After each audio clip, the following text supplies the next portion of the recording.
Ctenophores are among the ocean's least understood and most understudied creatures.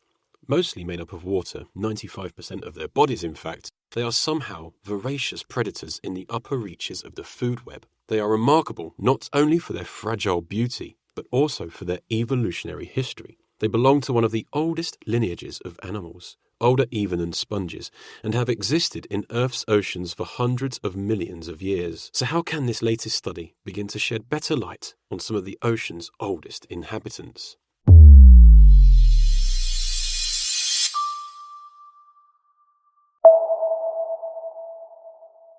Hello and welcome to the Ocean News Podcast, an audio series in which we take a deeper dive into some of the most important news stories and leading headlines from the Oceanographic newsroom. I'm Rob Hutchins, community editor here at Oceanographic, and today we're drifting into a world that is both ancient and fragile, one that glows, pulses, and vanishes almost instantly if touched. That's right, we're talking about comb jellyfish, a gelatinous drifter of Colombia's Caribbean and Pacific waters. But there are many names that these delicate creatures go by, whether that is sea gooseberries, sea walnuts, Venus's girdles, or their scientific name, ctenophores. Each of these names is a reflection of the remarkable story that surrounds their evolutionary history. So, in this episode, we dive into their minute world and the National Geographic Pristine Seas study that has captured their story in photographic form deliver us some scientific revelations. Ctenophores are among the ocean's least understood and most understudied creatures. Mostly made up of water, 95% of their bodies in fact, they are somehow voracious predators in the upper reaches of the food web. They are remarkable not only for their fragile beauty but also for their evolutionary history. They belong to one of the oldest lineages of animals, older even than sponges, and have existed in Earth's ocean for hundreds of millions of years.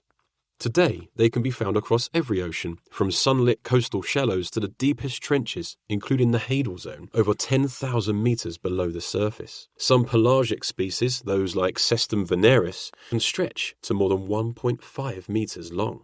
Yet despite being so widespread, studying them has long been a challenge. Their gelatinous water-rich bodies collapse when removed from water, making traditional collection in nets destructive or nigh on impossible.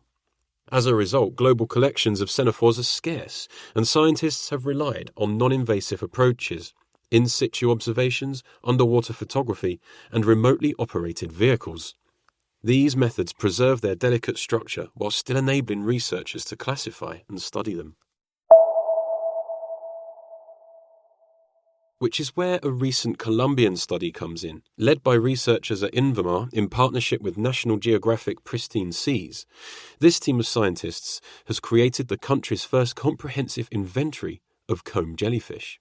Using high-quality underwater photography and field observations collected during the 2022 Pristine Seas expedition to Colombia's offshore Pacific waters, combined with existing literature, the study documented a total of 15 species, 13 from the class Tentaculata and 2 from the class Nuda.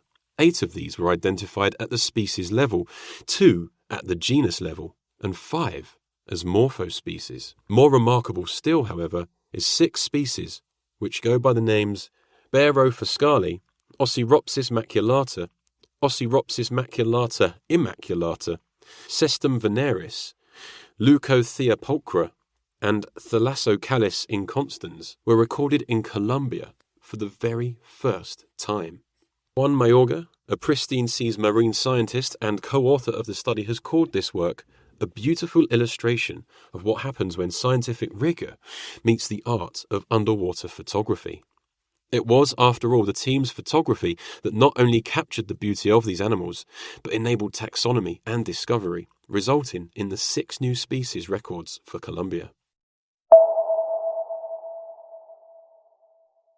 But further than this still, the study is more than a catalogue of species. It provides critical data about their distribution and establishes a taxonomic baseline for future research. Ctenophores in Colombia and across the eastern tropical Pacific have been underrepresented in scientific records for too long. In the Caribbean, previous reports were scattered across grey literature or broad plankton surveys, rarely identified to species. This new inventory now allows scientists to compare biodiversity patterns across both coasts and between oceans. Ctenophores may look delicate, but they are indeed active predators. Using rows of comb-like cilia, they swim gracefully through the water, scattering light in a mesmerizing display. Many of them are in fact bioluminescent, emitting blue, green, or even red light in the darkness of the deep sea. They feed on zooplankton, crustacean larvae, and fish eggs, and in turn are preyed upon by turtles, larger crustaceans, and other marine animals. In other words, they are certainly key players in maintaining the balance of marine food webs. Cristina Sedano-Pozo, lead author of the study, has emphasized the significance of the findings, saying that through images and direct observations made during the NatGeo Pristine Seas scientific expedition back in 2022, the hidden diversity of ctenophores in Colombia is now revealed, recording for the first time several species of these gelatinous organisms in Caribbean and Pacific waters. These results fill a historical information gap on a key group of gelatinous plankton, while demonstrating, she adds, the value of non-invasive methodologies and explorations in remote areas to strengthen knowledge of marine biodiversity.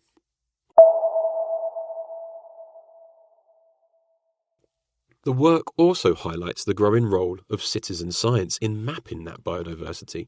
In addition to expedition observations, the researchers included verified photographic records from the Colombian Caribbean, demonstrating how community involvement can complement formal scientific efforts, especially for organisms that are too fragile to collect.